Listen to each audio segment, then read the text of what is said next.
Ahí está. Bien, ahí activé la grabación también. Bien, ya están admitidos, Guido. Bien, y grabando. Bueno, hola a todos, ¿cómo están? Mi nombre es Guido Lautaro Padín y voy a ser el moderador de esta jornada de debate en torno al proyecto de ley sobre etiquetado frontal de alimentos.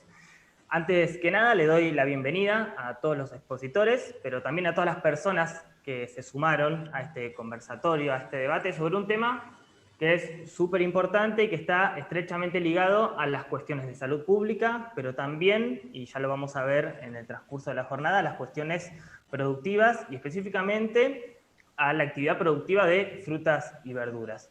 Quiero contarles que esta jornada está coorganizada por la Federación Nacional de Operadores de Mercados Frutícolas, comúnmente conocida como FENAONFRA, y la Universidad Católica de Santa Fe, a quien le agradecemos muchísimo su participación en esta jornada. Por supuesto, el objetivo de esta charla es, sobre todo, facilitar el acceso a la información sobre este tema que está en auge, que está en agenda, y que además están discutiendo ya desde el año pasado los legisladores nacionales de nuestro país, legisladores y diputados, por supuesto. Como muchos de ustedes saben, a fines de octubre del 2020, el Senado dio media sanción al proyecto de etiquetado frontal de alimentos y lo giró luego a la Cámara de Diputados para ser tratado en segunda instancia. Desde ahí a esta parte han aparecido algunas presiones de la industria. Se ha demorado un poco el tratamiento del proyecto. Y bueno, por eso es tan importante que hoy lo volvamos a poner sobre la agenda y volvamos a discutirlo. Lo que sucedió es que se giró a las comisiones de, las tengo acá, Legislación General, Acción Social y Salud Pública y Defensa del Consumidor, todas de la Cámara de Diputados.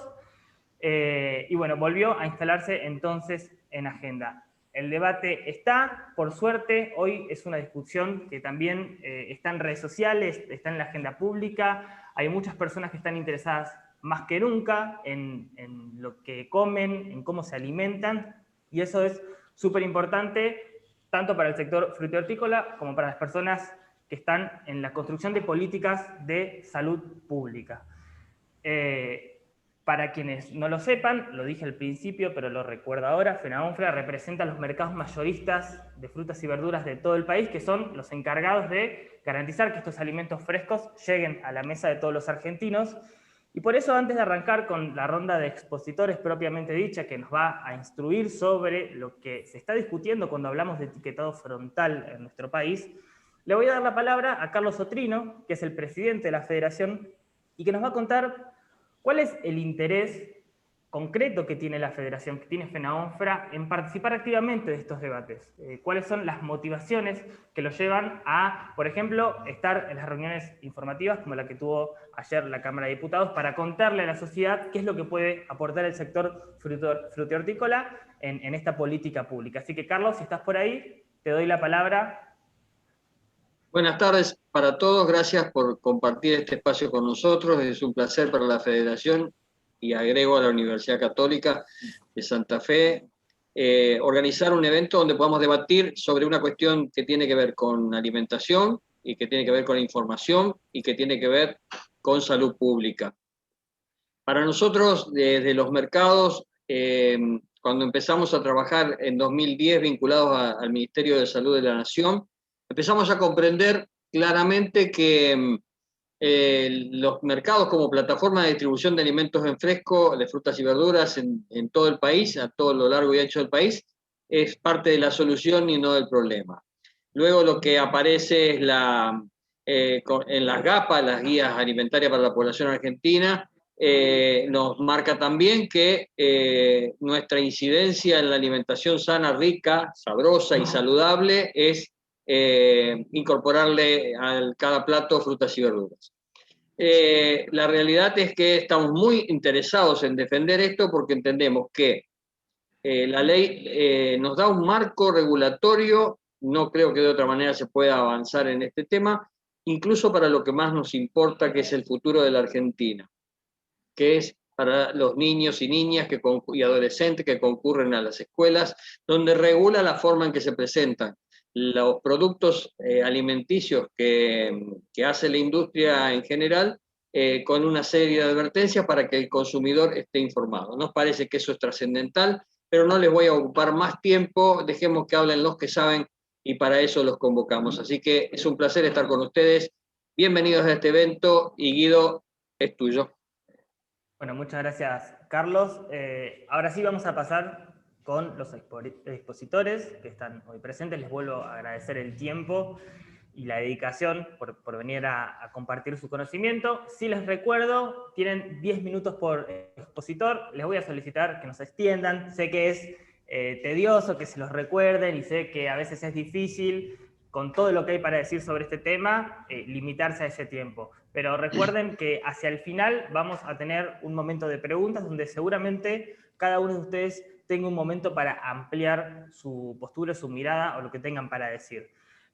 A la gente que está en el chat, que vi que algunas personas ya estuvieron mandando mensajes, sí, les pido que por favor, en el caso de que la pregunta esté dirigida a un disertante en particular, pongan a quién y también que se presenten con nombre y apellido, así podemos respetar las formalidades y los protocolos del diálogo entre los oyentes y los expositores.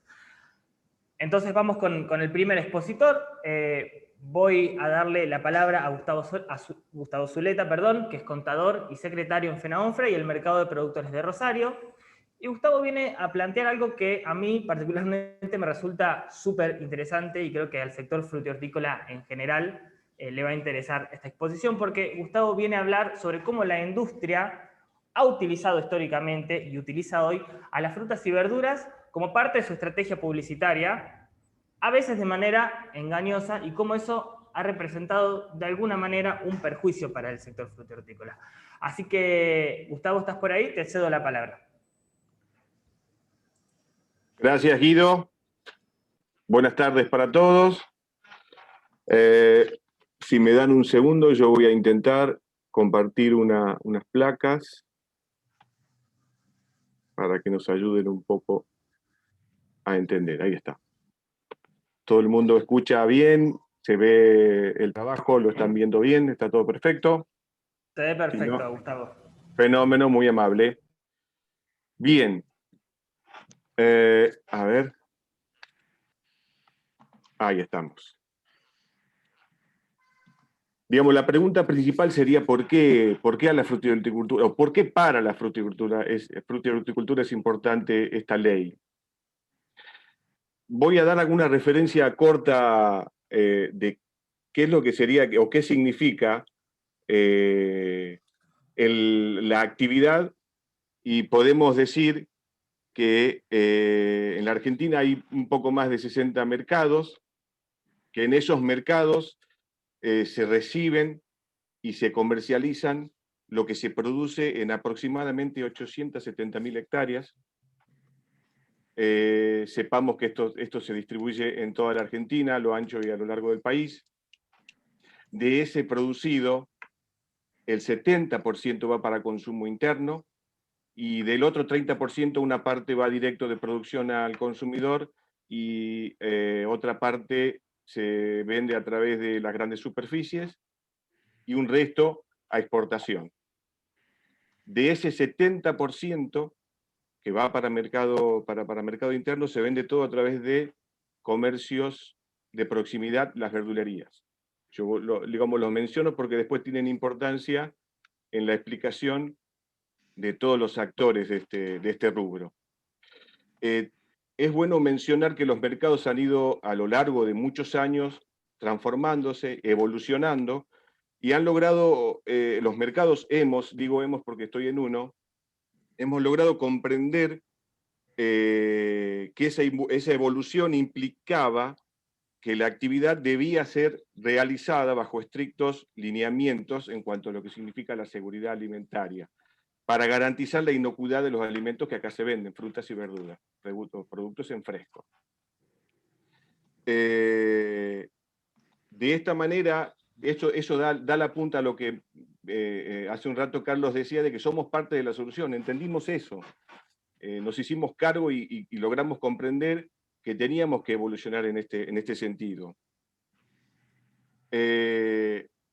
hay una referencia en lo que significa esto de ser parte de la solución con respecto a un problema de salud que entendemos nosotros que las autoridades deberían preocuparse y ocuparse, que es la referida a la obesidad y a las enfermedades que de la obesidad se derivan, especialmente en niños y adolescentes. No por esto vamos a decir que no es importante en los adultos, pero los hábitos siempre son importantes trabajarlos en las edades tempranas. Acá tenemos que decir que la industria, lo que decía recién Guido, la industria ha tomado ha tomado lo que significan las frutas y las verduras para, yo voy a usar esta palabra y me hago cargo, engañar, diciendo que los productos procesados y ultraprocesados, y acá lo digo con signos de pregunta, son prácticos, son ricos, son limpios, son fáciles de manipular, son más baratos que las frutas y las verduras, tienen el mismo sabor y las mismas propiedades en cuanto a lo que es vitaminas, minerales y nutrientes. Claramente yo creo que la respuesta es no. Nosotros creemos que la respuesta es no. Aquí van algunos ejemplos de algunas publicidades, seguramente todos lamentablemente, digo lamentablemente porque están, no porque nosotros tengamos la culpa de haberlas visto. En cuanto a llevar para los niños, por eso hablamos de los niños, para que lleven productos procesados y ultraprocesados a las escuelas para consumir en los recreos, cuando claramente pueden ser reemplazados por frutas. Esto es un mito de que la fruta no es algo práctico, algo rico y algo fácil de consumir para los chicos. Recién hacían referencia a final del año pasado, cuando antes de tratar en la Cámara de Senadores la ley, desde la Federación, digamos, nos hicimos cargo y dijimos que, convencidos de lo que esta ley persigue, y lanzamos esta campaña tratando de concientizar sobre los productos ultraprocesados, sobre lo que nosotros defendemos y creemos que la publicidad que ellos hacen es naturalmente engañosa.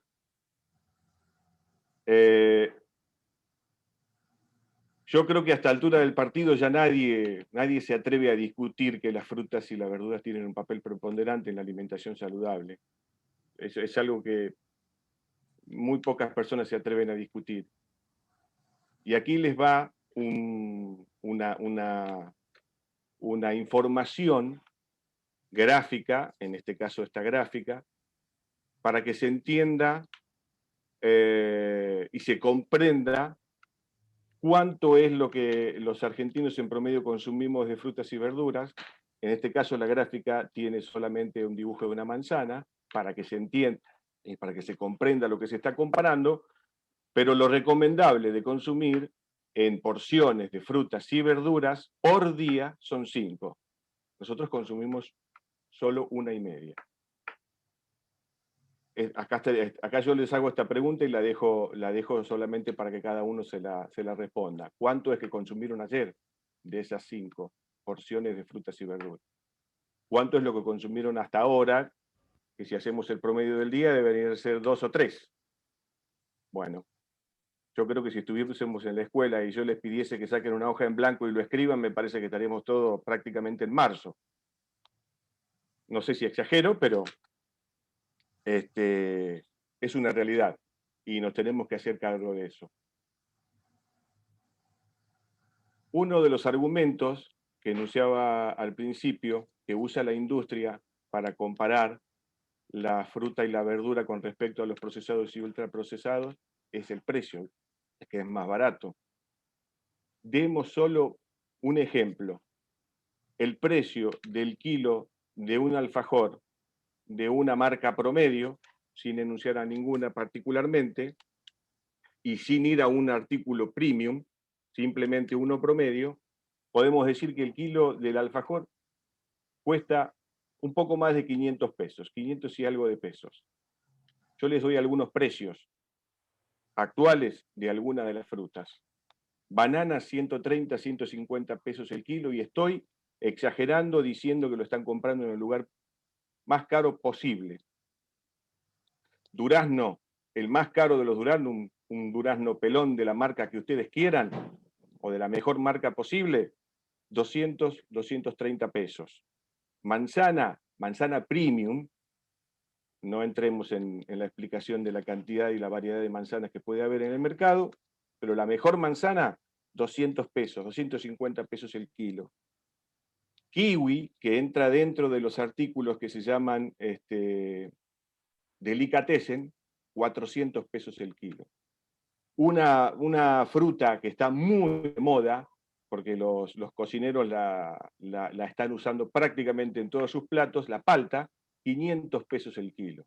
Claramente es muy difícil que alguien se coma un kilo de paltas, cuando es utilizada solamente en parte. Y lo busqué a este precio a propósito, para mostrar una fruta muy cara y para compararla con un artículo ultraprocesado, promedio, solamente para que tengan esa referencia.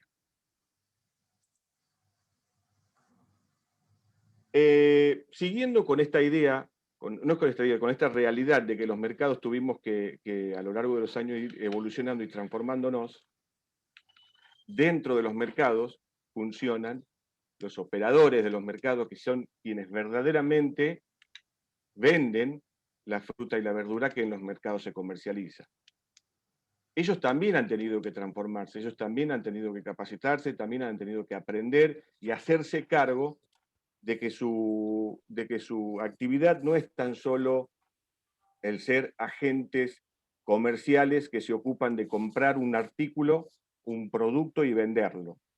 Han tenido que darse cuenta, como todos nosotros, que lo que vendemos y lo que compramos en los mercados son frutas y verduras. Y frutas y verduras no es cualquier artículo, no es cualquier producto. Implica tener ciertos recaudos y ciertos conocimientos. Acá en este análisis voy a incluir, como decía antes, a los vendedores de las frutas y las verduras que hacen llegar los artículos a la mesa de los argentinos, que son los verduleros. Son aquellos que venden el 70% del producido de 870.000 hectáreas que se dedican a la fruta y la verdura en Argentina. Ellos también han tenido que transformarse, convertirse no solo en comunicadores, sino en asesores. Comunicadores, decimos, de una información que es importantísima para que el consumidor conozca, solo por mencionar 3 puntos muy importantes. Conozca sobre estacionalidad, que tiene que ver con la estación del año en la que se producen determinadas frutas y verduras, sobre la manipulación, es decir, la correcta forma en la que se debe almacenar y en la que se debe manipular una fruta y una verdura, y sobre la conservación, que serían las recomendaciones en cuanto al uso del frío o no. Esto, para que esté medianamente en el rubro, le va a parecer una obviedad, pero no es obvio, ni tampoco todo el mundo lo conoce. Solo por dar 2 ejemplos, no todo el mundo sabe que la banana y la pera no deben mantenerse en el frío. No se conservan en la heladera, se conservan fuera de la heladera. Todo esto para que no se pierdan las características organolépticas de la fruta y la verdura.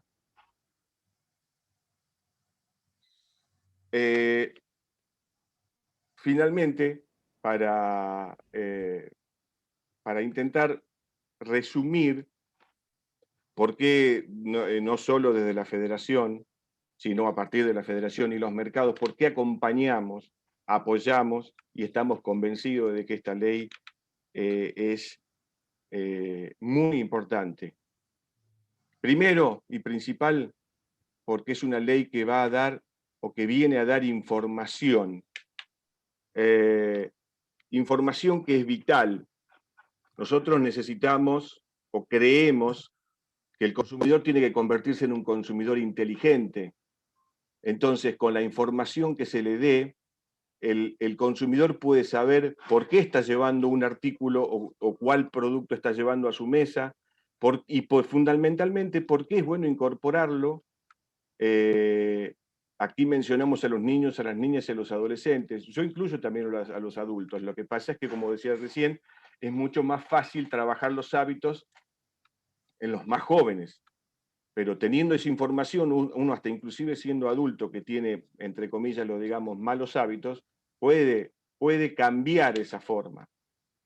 Decimos, o estamos convencidos también de que la población merece tener toda la información y la mayor cantidad de información posible, porque esto se lo da el conocimiento. Por eso decimos que necesitamos que los consumidores sean consumidores inteligentes. Y finalmente, y fundamental, la prevención de la salud de los argentinos. Todo esto para intentar redondear por qué nosotros estamos convencidos de que la ley es fundamental. Creo que la Argentina lo necesita. En realidad el mundo. Bueno, nosotros nos ocupamos de la Argentina. Argentina necesita esta ley. Yo creo que es fundamental. Muchísimas gracias. Bueno, muchas gracias, Gustavo. Súper interesante, súper didáctico y completo. Enhorabuena que el sector frutícola pueda poner el tema sobre la mesa y discutir par a par con otros agentes y con otros sectores productivos también, y pueda discutir estas políticas públicas bueno, en serio y asumiendo la responsabilidad que le toca en este debate. Cuando hablamos de etiquetado frontal de alimentos, no discutimos, sin embargo, solamente salud pública, sino que también hay otras cuestiones en juego, como por ejemplo, el potencial impacto que podrían tener estas políticas en la economía, ¿no? Hay un argumento muy fuerte de la industria de los procesados y ultraprocesados que dice que una política pública como el etiquetado frontal de alimentos impactaría en el empleo y en el salario de los trabajadores y entonces también en la economía real de las sociedades.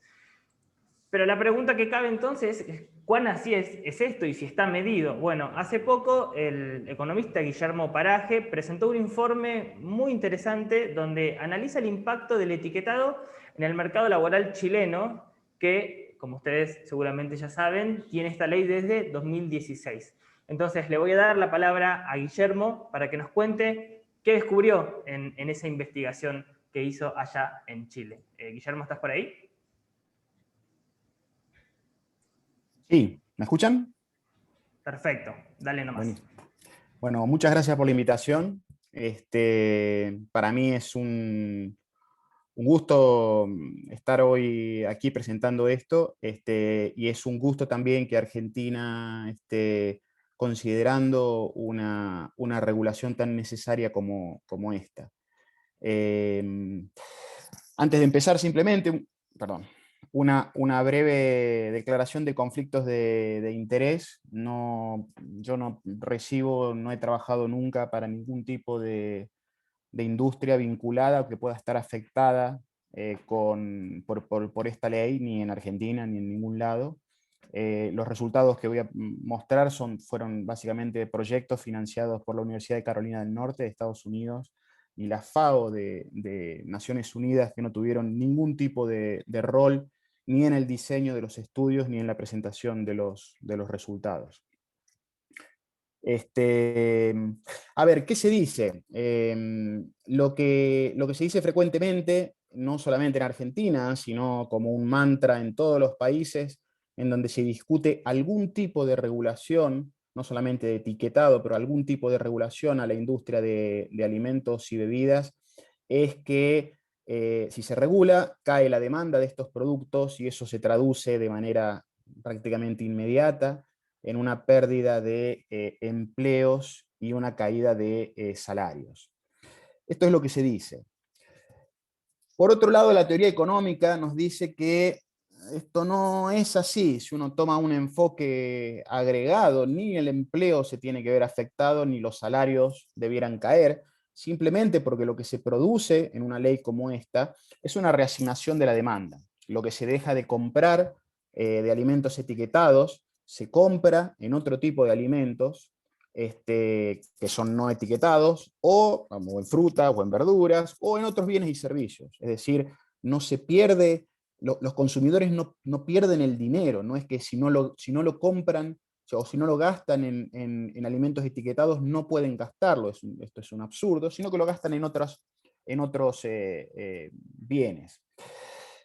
Y es muy probable que ni siquiera caiga el empleo sectorial, porque en general el sector alimenticio de ultraprocesados es un sector oligopólico, dominado por pocas firmas multinacionales que están en prácticamente todos los mercados mundiales, y que tienen un portafolio amplio de bienes, es decir, que no solamente ofrecen alimentos que potencialmente podrían estar etiquetados, sino que también ofrecen los que no están etiquetados, es decir, que ni siquiera ellos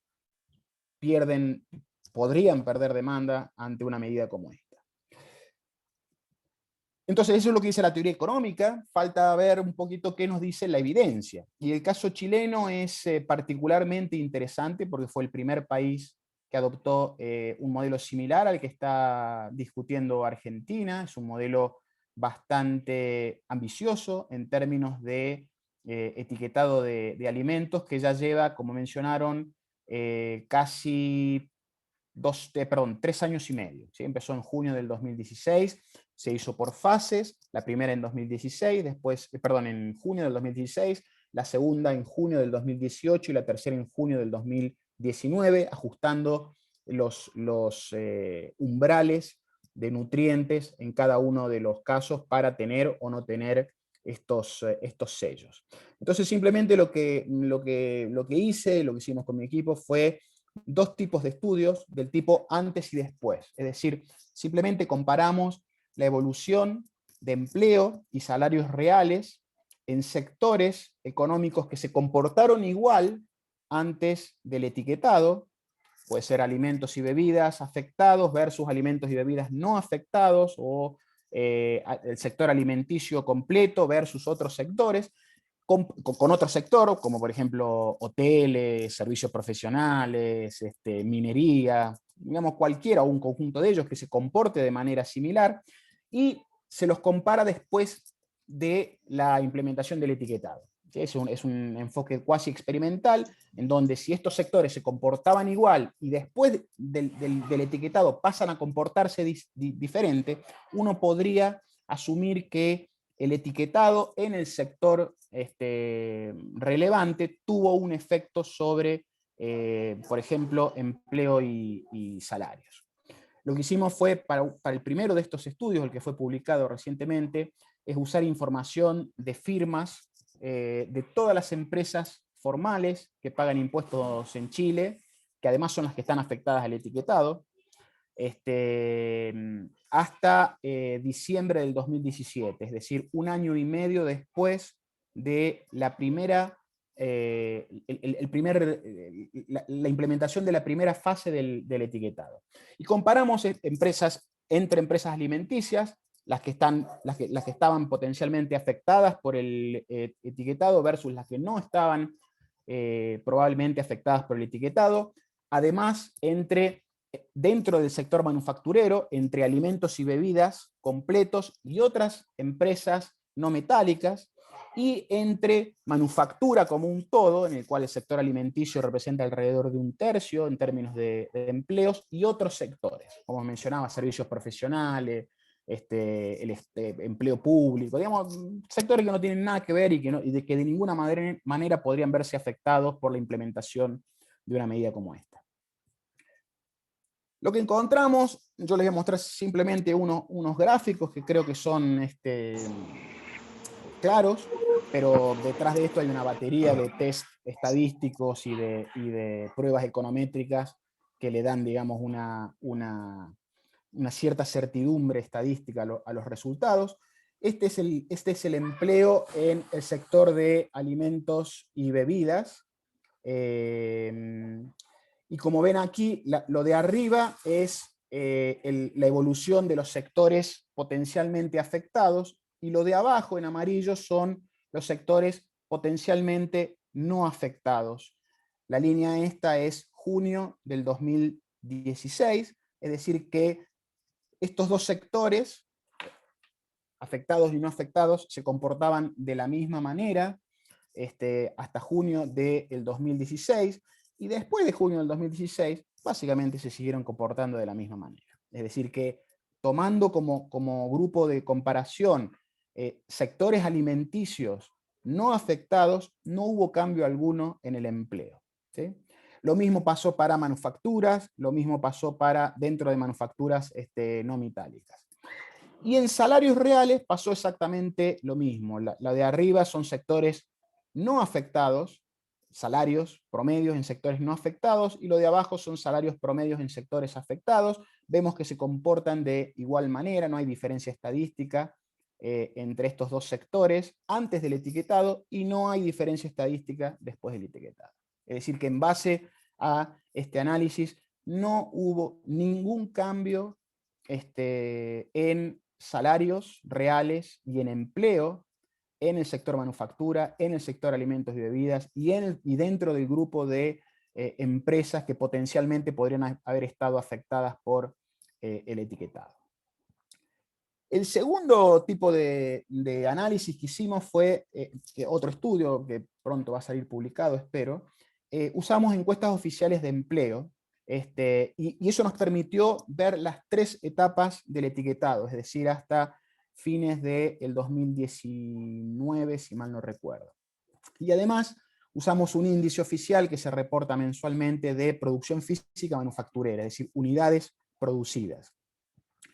Y lo que vimos es, en términos de empleo, de nuevo, el grupo de arriba es manufactura, que potencialmente podría haber estado afectado por el etiquetado. El sector alimenticio es un sector importante, es 1/3 en términos de empleo, y el de abajo son sectores de control, hoteles, restaurantes, comercio minorista, digamos un grupo de sectores que se comportaban igual antes de la implementación del etiquetado. Y lo que encontramos de nuevo es que en ninguna de las 3 etapas del etiquetado, el empleo en manufactura se comportó de manera diferente al empleo en otros sectores. Es decir, que la implementación de ninguna de las fases del etiquetado en Chile afectó o habría afectado el empleo en el caso de manufacturas.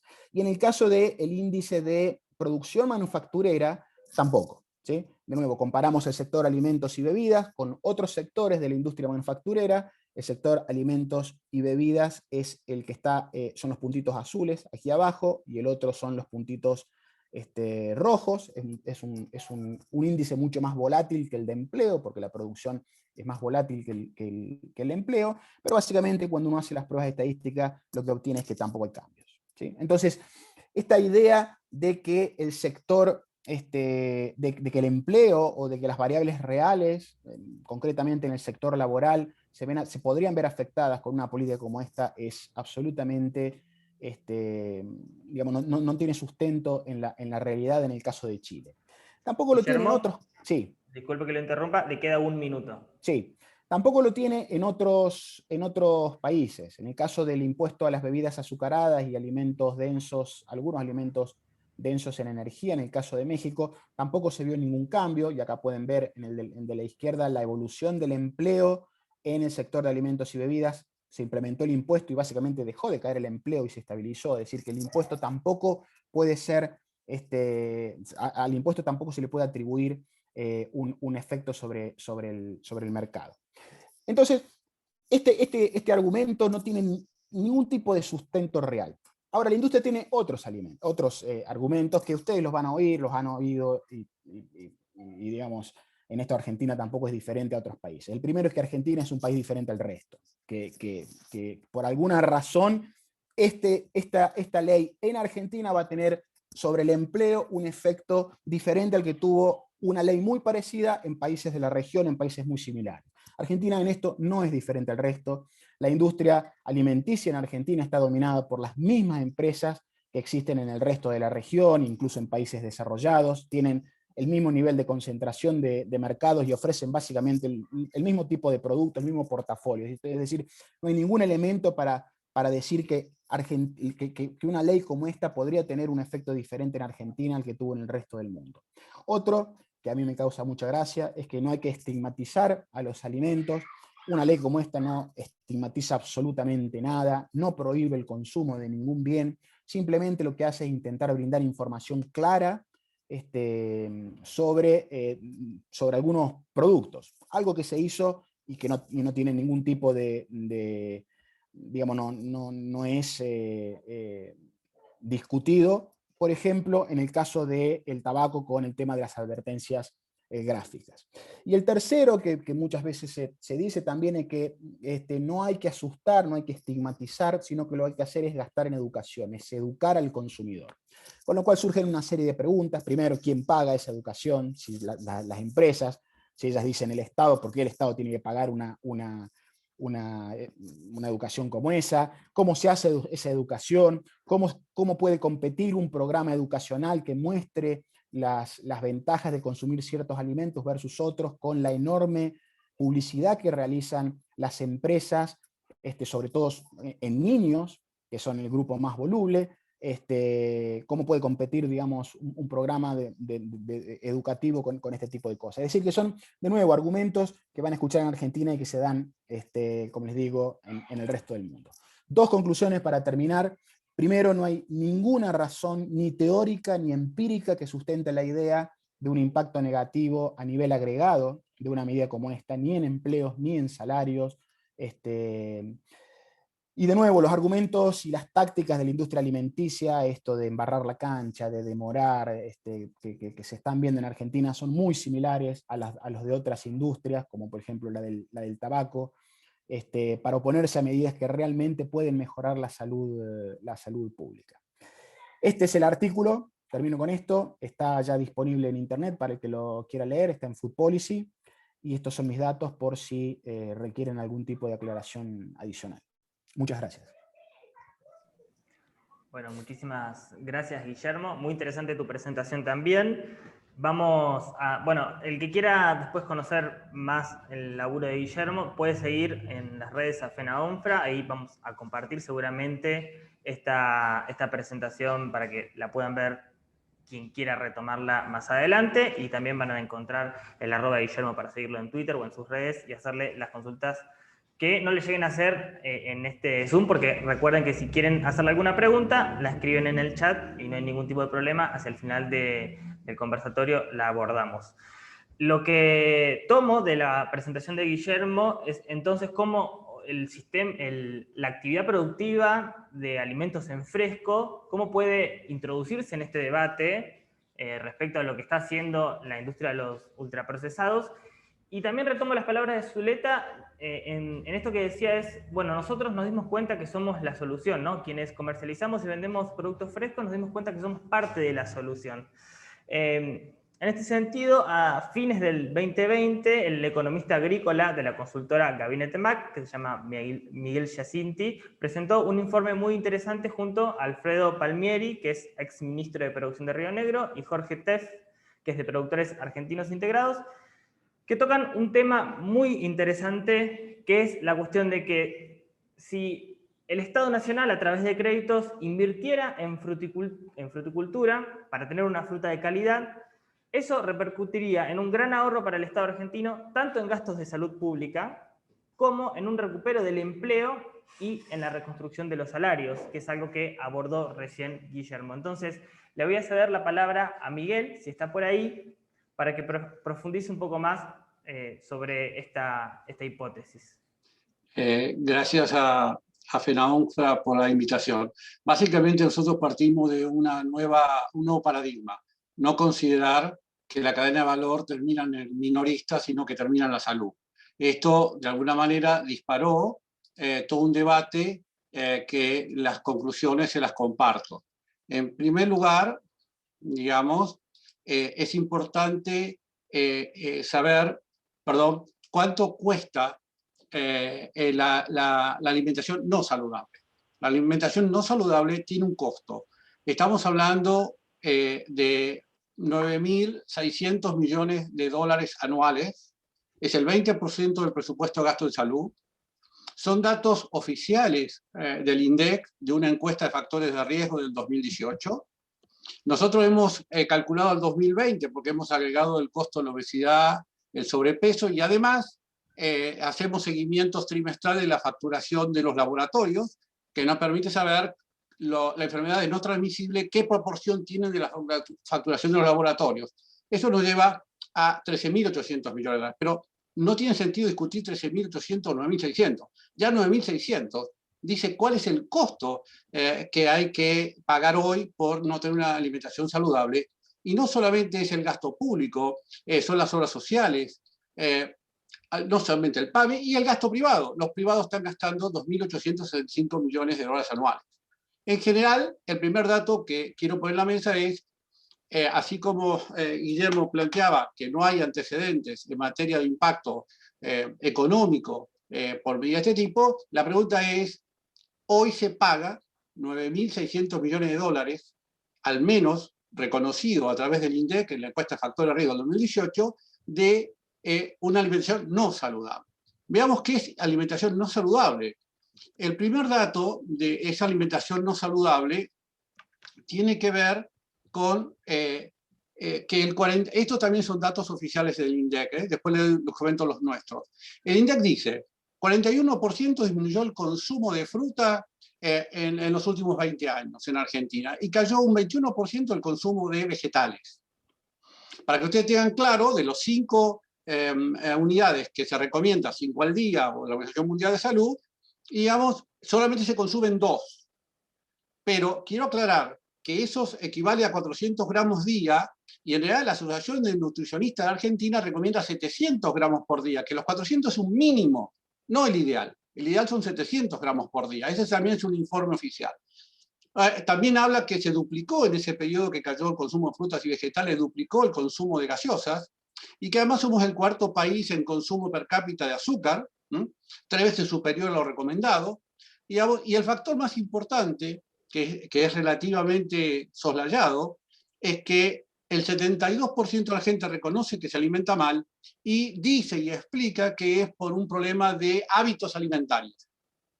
Un 24% por un problema de precio y un 14% por no tener opciones. Dentro de ese 59% de hábitos alimentarios hay 2 componentes. Una mala calidad o precios altos para una calidad baja de frutas y hortalizas en el mercado, y obviamente la cuestión de que el consumidor nuestro no lee los etiquetados, y por otro lado, digamos, ambas combinadas están explicando un gran problema. Crisis, producción frutícola en Argentina, que no es explicada por un problema varietal, sino por un problema de calidad, y además la actitud que dijo Guillermo, decir, bueno, ¿y quién paga la comunicación?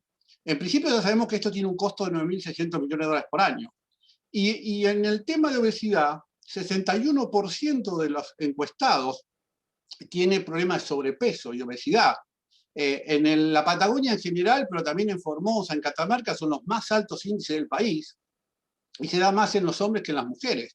Estamos ante un fenómeno extremadamente grave en Argentina, no solo por el tema de la salud, sino lo que cuesta financiar este problema de alimentación no saludable, y que está creciendo. Por eso hablé que en la encuesta INDEC hablábamos aproximadamente de 9.600, y hoy estamos hablando de 13.800 millones. Entonces, frente a este tema, planteado de esta manera, no hay duda, digamos, que la ley de sello es vital y es tremendamente importante en términos de información. Ataca algún aspecto cultural que tiene la Argentina. Ahora bien, y no es un problema de capacidad de resolverlo en el tiempo, sino urgentemente. Ahora, no es suficiente. Acá es necesario promover, además de esta ley que pueda sancionarse, hay que promover una ley de promoción de alimentos saludables, llámese frutas y verduras frescas, al estilo de la ley del conocimiento. ¿Por qué? Porque es un ingrediente vital. No es casualidad que en el mundo, a partir del COVID, se aumentó el consumo de frutas y hortalizas para mejorar la defensa inmunológica. Por lo tanto, acá hay 2 juegos que tienen mucha claridad. No solamente es un problema de salud, sino es un problema global, y la ley es vital. Entonces acá invito a las asociaciones en general a que se puedan establecer y promover, después de esta ley, una ley que promueva las frutas y hortalizas al estilo de la ley del conocimiento. Y en tercer lugar, es la promoción, porque ¿de qué vale promocionar si no tenemos calidad de fruta y verdura para ofrecer en el mercado? Si el problema no es la cantidad, el problema es la calidad, y que culturalmente hay trabajos que te demuestran que un francés es más tolerante y un argentino no es tolerante con la calidad, o no es casualidad entonces que aumentemos las importaciones de fruta, digamos, para reemplazar un problema o para competir con productos frutos hortícolas argentinos de menor calidad con alto precio. Por lo tanto, la ley es vital, pero no alcanza. Por eso quise plantearle el costo actual que tiene, el crecimiento de ese costo, y que no alcanza ya con apoyar la ley. Tenemos que promover una ley que establezca esta posibilidad de, similar a la ley de conocimiento, para que las frutas y hortalizas en la Argentina tengan exactamente la misma oportunidad que se está dando a la ley de conocimiento. Con un tema que simplemente a nivel de recordatorio, obviamente que a nivel empresario va a haber un cambio de rediseño de productos, de receta. Aquí tiene un caso de México, que se estableció claramente un antes y un después. Es el mismo producto, pero en forma natural. Así que eso es una mayor opción que tiene el consumidor. Realmente creo que la ley de sello va a trabajar en el aspecto de la comunicación, tal cual se planteó hasta este momento. Y insisto en que para poder reducir esos 9.600 millones de dólares, la ley no alcanza y debemos buscar promocionar frutas y verduras en una ley como la ley de conocimiento, solamente que fruta de calidad y con seguridad alimentaria. Estos son conceptualmente, creo, los puntos válidos que quiero rescatarles en esta presentación. Después estamos abiertos a las preguntas. Gracias. Bueno, muchísimas gracias, Miguel. Impresionante con el tiempo, la verdad. Bueno, se agradece la brevedad y la sistematización de los conceptos. Vamos a pasar ahora sí a conversar con la palabra. Tenemos la palabra del diputado nacional por Santa Fe, Juan Martín Musacchio, que va a disertar sobre la obesidad como epidemia desatendida y va a hacer hincapié en cómo un consumo informado puede ser una estrategia preventiva y eficaz. La verdad que este tema también es muy interesante, está directamente vinculado a lo que expuso recién Miguel y sin duda atraviesa la discusión sobre etiquetado frontal de alimentos. Juan Martín, ¿estás por ahí? Sí, ¿qué tal? Buenas tardes. Te cedo la palabra entonces. Muchas gracias. Bueno, desde ya agradecer a la universidad, a la federación, particularmente a Carlos, su presidente, por la convocatoria para poner aquí hoy. Saludar también a los demás disertantes en este conversatorio. Es un gusto poder compartir un espacio de un tema de tanta trascendencia, como se dijo, para la salud pública de todos los argentinos y sobre todo de las generaciones venideras, ¿no? Quiero, para arrancar, traer a colación la definición de la Real Academia Española de la palabra resiliencia, ¿no? Es la capacidad humana de asumir con flexibilidad situaciones límite y sobreponerse a ellas. Y en psicología además se añade el concepto de resiliencia, que no solo gracias a ellas somos capaces de afrontar las crisis o situaciones potencialmente traumáticas, sino que también salimos fortalecidos de ellas. Traigo esta definición a colación porque desde mi lugar voy a intentar no detenerme en cuestiones técnicas que se abordaron bien por los que me precedieron en el uso de la palabra, sí tomar algunos minutos, los que tengo, para poner en contexto y dimensionar además el desafío que tenemos como generación, como decisores de política pública, y pese a las dificultades, a visorar las oportunidades que se presentan particularmente en este contexto. Discutimos este proyecto en el marco de una pandemia global que trae y traerá grandes consecuencias político, económicas y sociales. Son difíciles de mensurar en su gran mayoría, pero hay algunos datos que sí son elocuentes. Cerca de 16 millones de casos y más de 600.000 muertos. Se van a sumar unas 500 millones de personas al contingente de pobres en el mundo. Además, en América Latina, en particular, la CEPAL estima que 3 millones de empresas cerrarán sus puertas y que la riqueza caerá a los valores del 2010. Además, particularmente en materia de obesidad y malnutrición, esta pandemia desatendida, la realidad también es particularmente preocupante porque durante la cuarentena se incrementó el sobrepeso, el sedentarismo, el alcoholismo y se profundizaron además todos los problemas que trae aparejado. Por eso nosotros decimos que vivimos de alguna manera un choque de pandemias. Se ha anulado durante mucho tiempo un derecho esencial, sobre todo para nuestros niños, a jugar y hacer actividad física, y según una encuesta del CONICET, el 45% de las personas bebió más alcohol durante el confinamiento que antes del aislamiento. Por eso la situación es compleja y es preocupante, pero si lo analizamos de una perspectiva resiliente, todo este escenario sombrío también trae aparejado una oportunidad. yo creo que como nunca la salud pública pasó a estar al tope de las consideraciones de la agenda, y hay mucha sensibilidad, atención y predisposición de los actores políticos, sociales y económicos a tratar temas que nos brinden protección a amenazas de tipo sanitario. Si bien esta situación en particular, estamos hablando del abordaje de un problema generado por enfermedades no transmisibles, a diferencia de lo que pasa con el COVID, el desafío que afrontamos, y se dijo bien, no es menor y acarrea consecuencias muy gravosas para nuestra población, y tenemos que aprovechar esa atención. Solo como referencia de esta pandemia desatendida. Según la encuesta nacional de factores de riesgo, mostró que entre 2005 y 2018 la obesidad aumentó un 74% en nuestro país. Seguramente hará referencia Sebastián Laspiur, pero para la Organización Panamericana de la Salud, la hipertensión y la hiperglucemia y el sobrepeso son los 3 factores de riesgo más asociados con la mortalidad en toda América. En el 2017, estos factores fueron responsables de casi el 44% de las muertes en la región, cerca de 3,1 millones de personas. Pero además, yo me quiero detener en qué universos particularmente afecta este problema. Creo que centralmente son 2 que se dijo también anteriormente. Los más chicos, nuestros niños y niñas, y también los más humildes, los que menos tienen.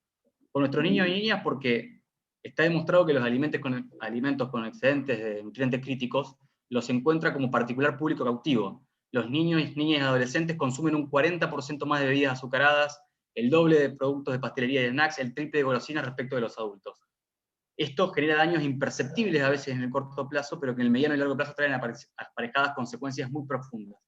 Pero además también le pega a los más humildes, porque justamente tanto la obesidad como la malnutrición en general tienen un fuerte sesgo social-económico. Los sectores más favorecidos muchas veces no cuentan con la información suficiente, no acceden además a opciones que le permiten gozar de una dieta variada y saludable. Siempre el patrón alimentario es menos saludable para los sectores de bajos ingresos. Es cierto que trasciende a todas las clases sociales, pero los afecta de manera particular. Frente a esta realidad, lo que está claro es que estamos interpelados a actuar. Así es que el etiquetado frontal que estamos debatiendo en el Congreso cumple una doble función, bien se dijo acá. Por un lado, materializa y permite concretar prerrogativas de jerarquía constitucional, como son el derecho a una alimentación saludable, que está reconocido en la Comisión de los Derechos del Niño y otros instrumentos de jerarquía constitucional, y el derecho de los consumidores y usuarios a saber qué están adquiriendo efectivamente. Por eso, el objetivo central del proyecto es promover una alimentación saludable a través del acceso a la información nutricional simple y comprensible de alimentos envasados y bebidas analcohólicas. En Argentina, solo 3 de cada 10 ciudadanos mayores de 13 años lee la tabla de información nutricional de los productos que compran, y menos de la mitad lo hace cabalmente. Pero en segundo lugar, ese consumo informado, que es un derecho, cumple una función disuasiva, central para cuidar nuestra salud. La regulación del etiquetado permitirá que los consumidores y usuarios puedan identificar correcta, rápida y fácilmente cuáles son los productos que contienen cantidades de nutrientes críticos excesivos. Y de alguna manera también este consumo informado como una estrategia preventiva. Que quede claro, se dijo hoy, y lo dijo también Carlos ayer, en una reunión que mantuvimos informativa en diputados. De ninguna manera esta normativa impide o menoscaba la posibilidad de que el consumidor, en uso de su libertad informada, decida adquirir productos o consumir como lo desea. Al contrario, lo puede hacer la cantidad que quiera. Lo que estamos buscando es que esa libertad de elección sea real, efectiva, con información, y que realmente cada hombre, cada mujer y cada familia pueda decidir respecto a su plan alimentario. La realidad es que el etiquetado hoy en la Argentina no cumple con esa función, por eso las herramientas disuasivas no se limitan únicamente a una etiqueta, sino que también toda la reglamentación que estamos discutiendo prevé un régimen general que desincentiva además toda la estrategia de marketing que hace la industria que provee estos alimentos con nutrientes críticos excesivos. Pero yo quiero quedar algo con lo que decía recién también Miguel, no nos engañemos. El etiquetado frontal es un paso importante, una herramienta más de jerarquía, es verdad, pero que no va a resolver de la noche a la mañana nuestros problemas alimenticios y de salud pública. O por lo menos no lo va a hacer por sí solo. Sí es cierto que es un buen punto de partida, que hace un aporte importante y sustantivo, y por eso lo estamos impulsando en el Congreso. Y está claro también que eso tiene que estar acompañado de otras políticas públicas que afronten este flagelo. Algunas herramientas ya están también previstas en la misma normativa, que tiene que ver con los entornos saludables y la prohibición de que se comercialicen alimentos y bebidas en los establecimientos educativos, y además que el Consejo Federal de Educación propenda a que la currícula y en los establecimientos educativos se hable de alimentación saludable. Pero insisto, cometemos un error si nos quedamos en el impulso de esta ley y nos quedamos con la sanción. La norma es un buen disparador, pero una ley del Congreso no hace magia, hay muchas cosas más a transformar. Y para eso se necesita el compromiso político del Estado en sus tres poderes y de todos sus niveles. Hace falta movilización, determinación por parte de las organizaciones no gubernamentales, de la sociedad civil, y trabajar además activamente en políticas concretas que puedan hacer aporte a nuestros problemas. Yo me quedo con algo que tenía pensado decir, pero que lo dijo también Miguel. Tenemos agenda pendiente en el Congreso. Insisto, esta de alguna manera es una herramienta que desde el consumo informado trata de disuadir sobre las cosas que no debemos consumir, pero también es importante que concienticemos por la positiva, de las virtudes de los alimentos que pueden traer a una mejora sustancial en nuestra salud y en la salud pública en general. Y se puede, la verdad es que se puede, hay demostraciones claras de que es posible cambiar la realidad que nos preocupa cuando hay determinación. Y en eso, la verdad que no quiero dejar de recordar la experiencia que llevamos a cabo en la ciudad de Santa Fe, en la gestión que encabezó José Corral, en el sistema de jardines municipales, y gracias al padrinazgo del mercado de productores de Santa Fe, con una determinación de toda la federación, pero particularmente de Carlos, que fue hacedor, además impulsor de la iniciativa, en los barrios más humildes y con los niños y niñas que asistían a las salas, se hizo un trabajo de provisión de frutas y verduras que les cambió el hábito alimenticio a los chicos y que también llegó a sus casas. En muchos casos fue algo novedoso que todavía no habían probado, pero centralmente logró cambiar un paradigma de alimentación en todas las familias, no solamente los niños y niñas que accedieron a los jardines. Experiencias similares hicimos en conjunto además con la Fundación CONIN, de promoción de la alimentación saludable, el volver a casa, donde las familias también se llevaban un bolsón de alimentos, pero para que recuperen no solamente el espacio de encuentro, sino esa posibilidad de cocinar y de aprovechar las frutas y verduras para una mejor nutrición de toda la familia. Y si tenemos voluntad, se puede hacer mucho desde los estados locales, pero mucho más aún desde el Estado provincial y el Estado nacional. Nosotros tenemos el compromiso de hacer en el Congreso lo que haya que hacer, además nos encontramos a disposición. Después vamos a pedir el contacto seguramente de Miguel para trabajar este proyecto de alimentación saludable, pero la verdad es que cuando existe determinación política se puede aprovechar esta oportunidad. Quiero cerrar con una consideración final. El panorama que afrontamos no es necesario que hagamos catarsis ni mucho menos, es un momento muy complejo, una situación social y sanitaria crítica en Argentina, en América Latina y el mundo. Pero la verdad es que si tenemos una perspectiva resiliente, abre una oportunidad. Podemos empezar a actuar y modificar la realidad para que vivamos mejor. Sobre todo, además, se lo debemos a las futuras generaciones. El etiquetado frontal y las demás herramientas que están en el debate del Congreso hoy son un paso importante para empezar a atender esta pandemia olvidada como lo es la malnutrición, la obesidad y el sobrepeso. Y garantizar el derecho al consumo informado es la mejor herramienta para hacerlo. Tenemos que dar este paso cuanto antes y desde nuestro lugar también cuentan con el compromiso para llevarlo adelante. Pero, insisto, no puede quedar ahí, es solo un primer paso. Esta experiencia sirve para concientizar a toda la clase política, a la sociedad civil, y a generar más consensos para los cambios que todavía hacen falta. Necesitamos ser resilientes y pasar de una actitud pasiva a una proactiva. Tenemos el deber de hacerlo y aprovechar esta oportunidad, sobre todo para salir fortalecidos porque se lo debemos, insisto, a las generaciones futuras. Desde ya, muchas gracias por el espacio.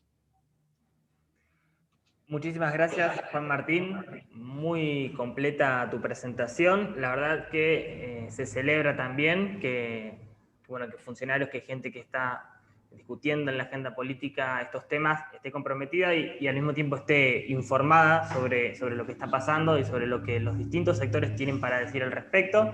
Así que bueno, nada, se celebra. Muchas gracias por tu presentación. También muy bien con el tiempo, ¿eh? Felicitaciones por eso también.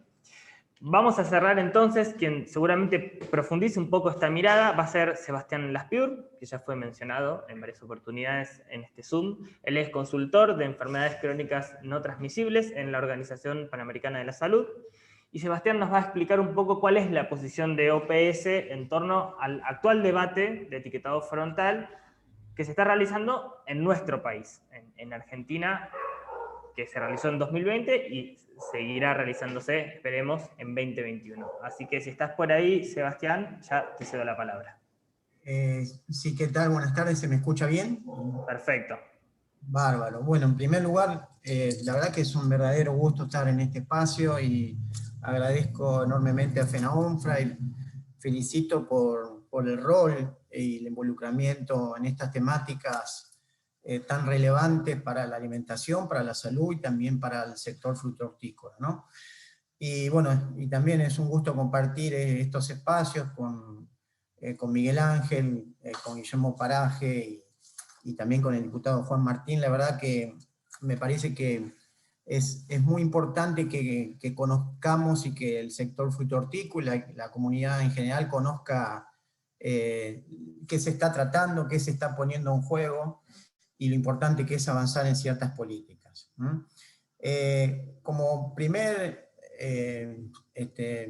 paso quería un poco transmitirles que realmente el tema está puesto en la agenda global, que hay mandatos, está puesto en los Objetivos de Desarrollo Sostenibles, terminar con todas las formas de malnutrición y detener la curva de la obesidad. Esto es una preocupación global, mundial, es una preocupación que tiene ya bastante tiempo y que está afectando el desarrollo humano de las personas, además de la salud y las economías. Una de las cuestiones, como un punteo rápido, sin entrar en números, que hay un incremento acelerado durante las últimas décadas, pero que se aceleró en los últimos años de crecimiento de la obesidad y sobrepeso. La Argentina hoy tiene la segunda tasa de obesidad en menores de 5 años, y las cifras son muy malas, digamos, 4 de cada 10 niños y adolescentes presentan este problema, 7 de cada 10 adultos. Esto explica el incremento sostenido de la diabetes, sus complicaciones, la enfermedad cardiovascular, algunos tipos de cáncer están asociados a la obesidad. También otra cuestión que señaló el diputado que afecta a la población más vulnerable, esto está evidenciado en las encuestas poblacionales, y todo pone de relieve que hay enorme necesidad de regulación en la temática alimentaria. Pone otra cuestión que también quería comentar, que ya se señaló: el incremento sostenido de los costos sanitarios es extremadamente relevante en todos los países de la región. Y una cosa nueva en relación a la pandemia, que las personas con sobrepeso, obesidad, tienen más riesgo de tener complicaciones graves, y las tasas de mortalidad de los países están siendo mayores en aquellos que tienen más prevalencia de obesidad y sobrepeso. Así que es otro ingrediente adicional, que esta pandemia de obesidad se suma a la pandemia por COVID que estamos viviendo. Argentina tiene una curva empinada de crecimiento. Ahora que hablamos mucho de curvas, de tener la curva de crecimiento de la obesidad viene empinada hace muchos años, y esto va a seguir así de no tener algunas políticas efectivas. Con decirles que aumentó el 74% de 2005 al 2018 el problema de la obesidad en adultos. Esta tendencia va a continuar de no tener ninguna medida efectiva. Lo bueno es que se ha reconocido y se ha entendido mejor cuál era el problema de la obesidad a nivel, porque no es un problema de un país, es un problema global, no es un problema de una provincia, de una comunidad. La obesidad está creciendo en todo el mundo, y el problema se entiende mucho mejor, y hay un montón de documentos desde la FAO, OPS, que dan cuenta de esto, y el problema es que lo que ha sucedido es que hemos migrado y estamos migrando el patrón alimentario poblacional. Estamos migrando de consumir alimentos frescos y mínimamente procesados a alimentos cada vez más procesados, ultraprocesados, que tienen menor valor nutricional. Esto afecta a la salud, las economías, el medio ambiente y también el empleo. Así que este sistema alimentario, con estas reglas de juego, de no tomar acciones, vamos a seguir reduciendo el consumo de alimentos frescos y frutas y verduras, y va a ir ganando cada vez más mercado, presencia, y deteriorando la salud el consumo de ultraprocesados. El último informe que publicó la OPS en relación al consumo de ultraprocesados en América Latina y el Caribe da cuenta que está creciendo cada 4 años un 8% del consumo de ultraprocesados en América Latina y el Caribe. Así que se está ganando mercado, en síntesis.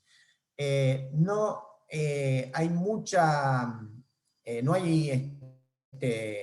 evidencia sobre que este es el motor de la epidemia de obesidad. Uno puede poner muchos argumentos, la reducción de la actividad física, pero el motor de la epidemia de obesidad tiene que ver con el cambio de patrón alimentario poblacional en este sentido que les comenté.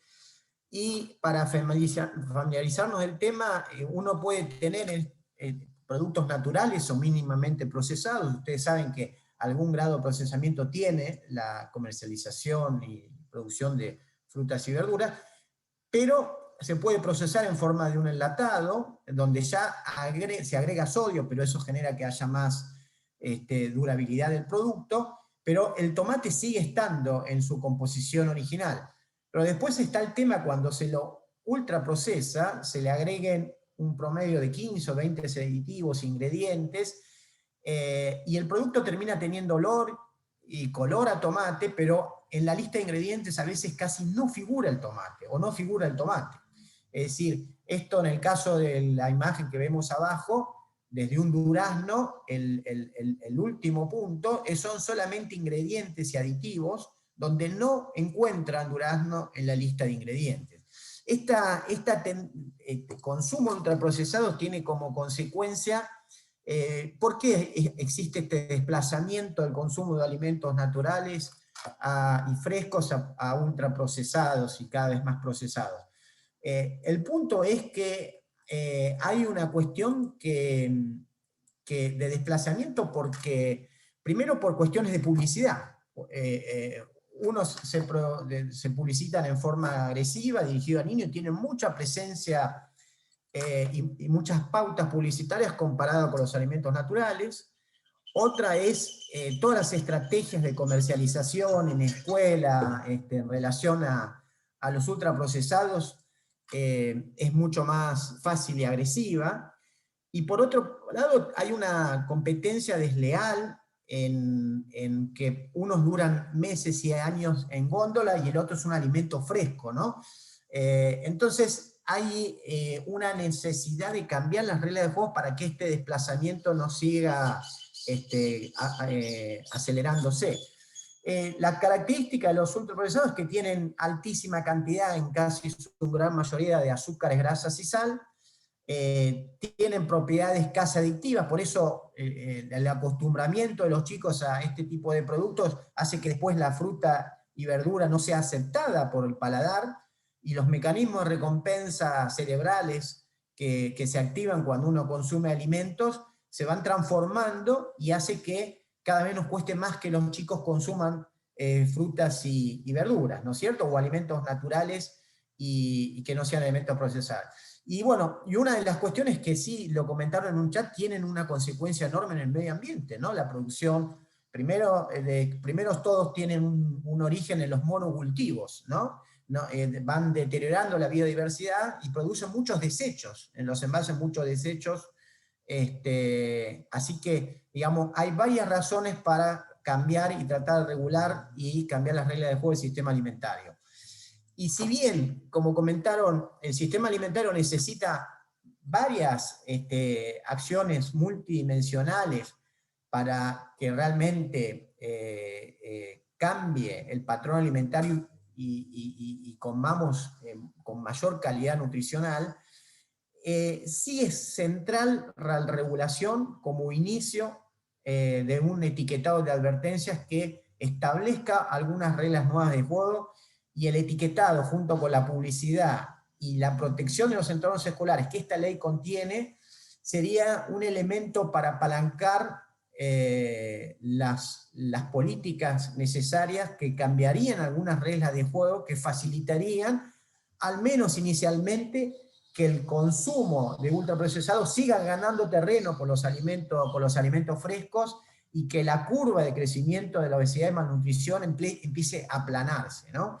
Es una de las medidas de inicio sustantivos, y en esto hemos aprendido mucho, por ejemplo, con las experiencias como en tabaco, donde durante décadas se insistía con la educación sobre que el tabaquismo era dañino, pero mientras se insistía con la educación y con el sector salud, el tabaquismo seguía creciendo, gracias al marketing, la publicidad y las estrategias de comercialización, y empezó a controlarse el problema cuando se reguló el ambiente libre de humo, etiquetado, impuestos al tabaco y la publicidad en relación al tabaco. Es decir, esto ya hemos transitado caminos que la educación es buena, es necesaria, pero no es suficiente para transformar la realidad y detener el problema que hoy tenemos. Todo esto que les digo no es la opinión, sino que esto es personal, sino que está plasmado en el Plan de Acción para la Prevención de la Obesidad en Infancia y Adolescencia, que fue aprobado por los países miembros de la Organización Panamericana, por los ministros de salud, que incluye estos aspectos: etiquetado, regulación de publicidad, mejoramiento de entornos, y también políticas fiscales, ¿no? La Argentina también se merece un impuesto a la bebida azucarada, como avanzó México, para también tener mejor efecto en lo que se persigue de mejorar la calidad nutricional. Una de las acciones que venimos haciendo en Argentina, en la Organización Panamericana, es tratar de contribuir en esta agenda de cambio de reglas de juego del sistema alimentario y de lucha contra la obesidad. Desde el 2016 contamos con la experiencia de Chile, a través del senador chileno, autor de la ley chilena, el senador Gilardi, en una jornada que hicimos con legisladores en 2016-2017. En el 2018 les compartimos a los legisladores la experiencia en Perú, de la ley de etiquetado, 2019 Uruguay, y el año pasado en México. Que en México el etiquetado ha ido evolucionando, y la última experiencia es la que adopta la mayor cantidad de evidencia, la mejor calidad de evidencia y los estándares más altos para poder darle una respuesta al problema. Y bueno, dentro de nuestra agenda está el tema de cooperar con la legislación, y entendemos que está la Argentina en un momento de mucha posibilidad de dar un gran paso y de dar una contribución muy grande en materia sanitaria. Estas son las reuniones que hemos hecho, de los cuales FENAONFRA participó también en algunas de ellas, y la evolución del etiquetado en América Latina hemos aprendido mucho en las últimas décadas. Primero, sabíamos que el Nutri-Score, primero el GDA inicialmente, que se intentó poner etiquetado frontal para ayudar a entender al consumidor, tuvo ciertos beneficios por sobre lo que había antes, la tabla nutricional que se encuentra atrás, pero fue un gran paso el semáforo que dio México, que dio Ecuador en su momento. Chile dio un salto muy importante introduciendo el octágono negro con las cifras, con la frase de alto en, pero utilizando un perfil de nutrientes diferente que el que la Argentina está proponiendo ahora, y que la OPS propone.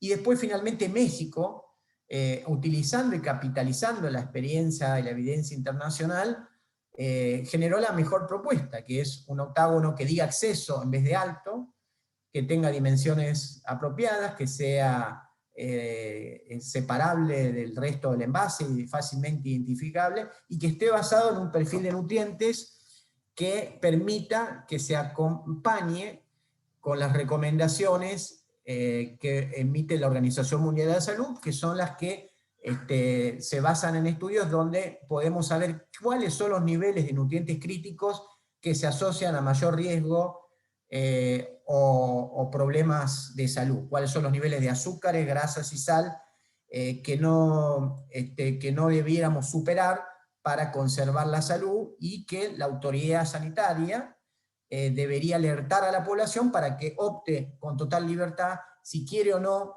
consumir esos productos, o que opte dentro de su decisión con el producto que tiene menos cantidad de sellos. Así Sebastián, que, perdón, te interrumpo, un minuto para que cierres, porque después tenemos algunas preguntas y 16:30 se corta el Zoom, entonces así podemos hacer esas preguntas. Sí. Estoy finalizando, esta sería la evolución que tienen los etiquetados, y el proyecto de ley argentina contiene justamente el estándar más alto para comunicar a la gente y a las personas sobre los productos que pueden dañar su salud. Así que estamos esperanzados porque se aprobó por unanimidad el proyecto en Argentina en el Senado, y creemos que hay una enorme oportunidad de que esto realmente se concrete en una ley. Y la ley contiene, como decía, los mejores estándares, y uno de los aspectos fundamentales es que los establecimientos escolares no pueden ofrecer productos que tienen estas etiquetas. O sea que ahí va a haber una enorme oportunidad para que en las escuelas ingresen otro tipo de productos, se comercialicen y se ofrezcan más cantidades de frutas y verduras, y también para generar unas reglas de juego mucho más favorables a los productores y operadores de mercado frutícola.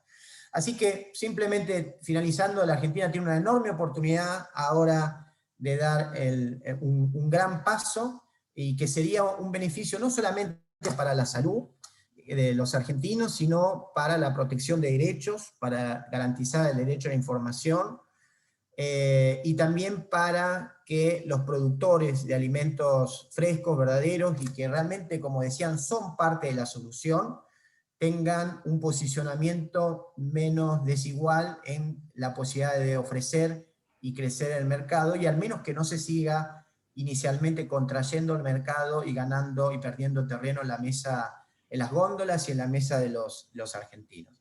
Así que les agradecemos mucho y estoy a disposición. Muchas gracias. Muchas gracias, Sebastián. Súper interesante también tu exposición. Disculpa que te corté, pero llegaron hacia el final del Zoom varias preguntas, así que las voy a ir haciendo. Les pido el desafío de responderlas en 45 segundos, 1 minuto como máximo, así, porque a 16:30 se corta y se cae el Zoom y nos vamos a quedar con las ganas de escuchar la respuesta. Así que la primera, de Carlos Sotrino, para el diputado Juan Martín. ¿Qué perspectiva le ve el tránsito de la ley en diputados, si se tratará en el mes de marzo finalmente? Bueno, gracias. Lo conversamos en algún momento con Carlos, sobre todo porque era parte del temario de extraordinarias que había remitido el Poder Ejecutivo Nacional. Lamentablemente eso no se pudo tratar ahora en extraordinarias. Confiamos en que en marzo pueda ser parte del consenso y del trabajo conjunto con el oficialismo. Desde la oposición, de hecho, se pidió en octubre, noviembre del año pasado que haya un tratamiento sobre tablas para poder aprobar, ya que venía con el consenso del Senado. Entendíamos de que estaba bueno poder generar las instancias como las que se generaron ayer de escucha. Esperemos que, resuelto eso, todas las informativas, rápidamente podamos dictaminar y tratarlo en recinto ahora en marzo.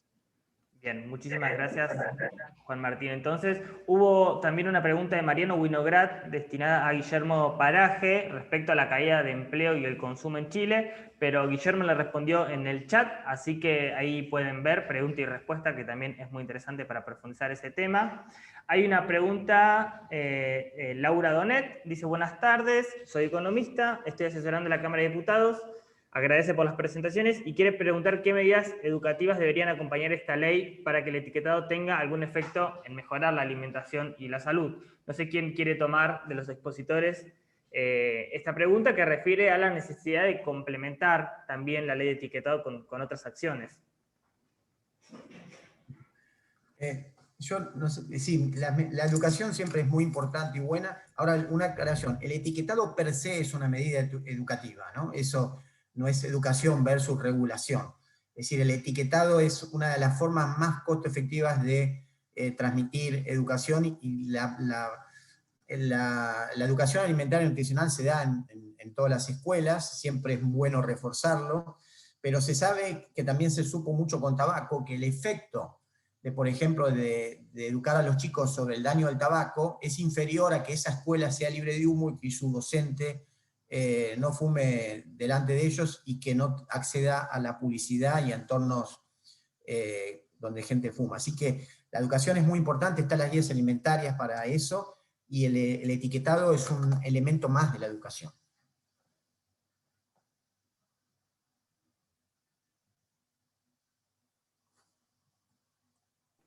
Perfecto, gracias, perdón, me quedé hablando muteado, estoy muteado. Bueno, pasa en el Zoom. Gracias por hacerte cargo de esa respuesta, Sebastián. Tengo otra pregunta, esta para Miguel Giacinti. Dice, los datos son realmente alarmantes en el gasto del Estado en salud, ¿y cuál es la perspectiva, tu perspectiva, Miguel, para que en breve Argentina tenga un programa de evolución en la producción de alimentos frescos? Primero coincido con Juan Martín en la resiliencia como punto clave en todo este proceso, lo cual ese punto necesita comprensión y comprender lo que está pasando para poderlo asimilar y resolverlo. Hoy está toda la evidencia empírica muy clara de los errores que se cometían en las decisiones de sector público y sector privado en este tema, así que con esa información arriba de la mesa, yo creo que es mucho más fácil entender, comprender y debatir lo que sería una ley para promover las frutas y las hortalizas, por así decirlo, ¿no es cierto? Muy bien. Bueno, gracias, Miguel, entonces por la respuesta. Le volvemos a dar la palabra a Sebastián Laspiur. Esta pregunta específica para él. Dice, ¿la OPS tiene parámetros de nutrientes críticos más exigentes, como dice la industria, o en realidad aporta una perspectiva de desarrollo humano? Sí, ahí es buena la pregunta, porque en realidad no es que son exigentes los nutrientes críticos que la OPS propone. Lo que sí que son los nutrientes que la Organización Mundial de Salud determinó que cuando se excede el porcentaje de consumo en el día, ocasionan daños a la salud. Es decir, no se puede exceder más de toda la energía proveniente en el día de los distintos alimentos. No puede, la cantidad de azúcar no puede representar más del 10% de la energía proveniente del azúcar. Entonces, cuando se supera eso, que en Argentina estamos llegando al doble y el triple incluso de ese valor, aparece lo que vemos expresado en la epidemia de obesidad y diabetes. Así que no hay una cuestión de exigencia. En lo que está desajustado son los niveles de azúcar, grasa y sal que tienen los alimentos industrializados. Es decir, en los alimentos naturales no aplica el modelo de perfil de nutrientes porque no existen en la naturaleza productos que estén desequilibrados en nutrientes críticos como para perjudicar la salud, ¿se entiende? Bien, perfecto, súper claro. La última pregunta, esta es para Guillermo. Dice, la constatación de que ni el trabajo ni el empleo cayeron luego de la aplicación de la ley en Chile, ¿no es a la vez una mala señal de que la sociedad no cambió nada sus hábitos alimentarios? No sé si está Guillermo por ahí. Sí. No es una señal de eso. Lo que pasó en Chile, a ver, por ejemplo, estudios han demostrado que en términos de bebidas azucaradas, luego del etiquetado, el consumo cayó casi un 25%, poco más del 25%, la mayor baja registrada en el mundo. ¿Sí? ¿Por qué no se perdió empleo? Bueno, básicamente porque los trabajadores que trabajaban en la línea de producción de la Coca-Cola, en la producción de Coca-Cola, pasaron a trabajar en la de Coca-Cola Light o en la de agua mineral, con lo cual el empleo no se perdió. Y otra cosa que hay que destacar de esta, y una de las razones por las cuales tampoco el empleo se ve afectado, es que las firmas reformulan. ¿Sí? La reformulación en el caso de Chile, y ya hay trabajos publicados en eso, ha sido fenomenal. En categorías alimentarias en donde la industria juraba y perjuraba que no iba a poder reformular, como son los embutidos, como son los quesos, y ha habido una reformulación fenomenal. Obviamente la reformulación es justo hasta abajito del límite, ¿no es cierto? Pero ha habido reformulación. Entonces, la demanda que enfrentan esas firmas que reformularon, no solamente no es menor, sino que muchas veces es mayor. ¿Sí? Porque capturan a consumidores que están buscando justamente alimentos sin estos octógonos negros. Bien, muy interesante, Guillermo. Bueno, hay una repregunta, dice, ¿y es bueno pasar de Coca común a Coca Light? Bueno, no nos da el tiempo para discutir esto. A ver, Guillermo, querés responderlo, pero muy breve porque se nos corta el Zoom. No es bueno, pero hay que matar un tigre a la vez. Bien, Perfecto. Bueno, tengo ya, gracias por las Por preguntas eso, que siguen perdón, llegando. Sí, ¿puedo Sebastián. comentar sobre eso? Por eso, Muy breve, por favor, ¿eh? Dale. no, por eso la ley de Argentina tomó lo mejor de la de Chile y de otras y contiene el tema de edulcorantes, ¿no? La sigla, contiene edulcorantes no recomendado a niños. Eso va a generar que la sustitución o reemplazo no sea como ha sucedido en Chile, quizás sea mejor. Bien, perfecto. Tengo la última pregunta, vamos a ver si entra. Para Gustavo Carlos de la Federación, ¿hay convencimiento en el sector para salir a invertir en promoción? Y esto es un aspecto muy importante. Y si hay diálogo con el Estado también. Bueno, aprovecho yo para contestar rápido y después Celeste tiene algo para comentar. En realidad, el diálogo con el Estado muchas veces, debemos decir, no nos tienen en cuenta. Por ahí, como los productores están más diseminados, muchas veces en el diálogo con el Estado no se entiende todavía la mecánica de las frutas y hortalizas. Me parece que eso nos está faltando, tal vez sea una materia pendiente para resolver en el futuro. En cuanto a algo que, no sé si contesté la pregunta, perdóname Guido. Sí, dale. Listo, no. Y sí, Celeste, quería comentar algo que me parece importante para ver un juego de compensaciones. Sí, no, solamente aclarar en relación a las preguntas que desde la organización de este evento se circularon invitaciones a los 18 diputados de la provincia de Santa Fe, dejarlo aclarado. Y bueno, para ir cerrando, agradecer esta triangulación de actores, que creo que es un camino muy saludable, academia, sector productivo, OPS.